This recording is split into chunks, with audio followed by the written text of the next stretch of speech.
This is the overview for Module 3. This week, in the first part of the week, we're going to be looking at 4 different properties, and they're over here on this side. Each of these have equations associated with them, but they look familiar to other equations you've seen before, so I'll be pointing that out in just a minute. And the second part of the week, we're going to be converting between different concentration units. Now, you remember last week, you looked at saturated solutions and unsaturated, but basically you looked at all kinds of solutions. You're going to be doing that again. These are properties that are specific to solutions that change depending on how concentrated that the solution is. This is the equations we're going to be looking at.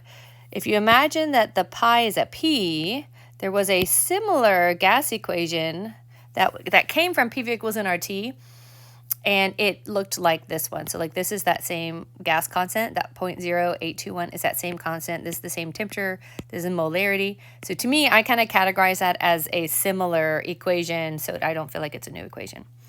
You also actually did this equation before, but we're changing it up a little bit this time. But if you think of this as like your your partial pressure on the left-hand side, and then if you think of the right-hand side as like your total pressure, then it's like that one. And it involves mole fraction, which is a unit you learned last time. Molarity is a unit from last week, and then molality is a unit from last week.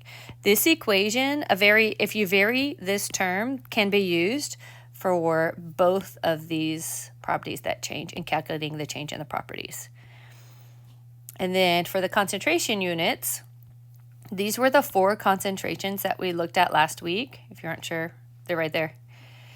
So these are the 4, and so this last section here is going to be converting them between each other. Now this can take a little while because it's a little bit of process thinking to really make sure that you've got it down good. So you want to make sure that you allow some extra time for the homework on this set.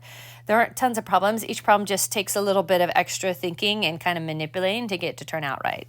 So essentially these purple lines here just mean like we're turning molarity into molality, mole fraction, and mass percent. And then we're turning molality into molarity, mole fraction, and mass percent. And like I said before, you saw this was in the equation from earlier in the week. This one's in the equation, and this is in the equation. So it's kind of building, on each other a little bit. We're using some of the stuff you've learned previously to get to this point.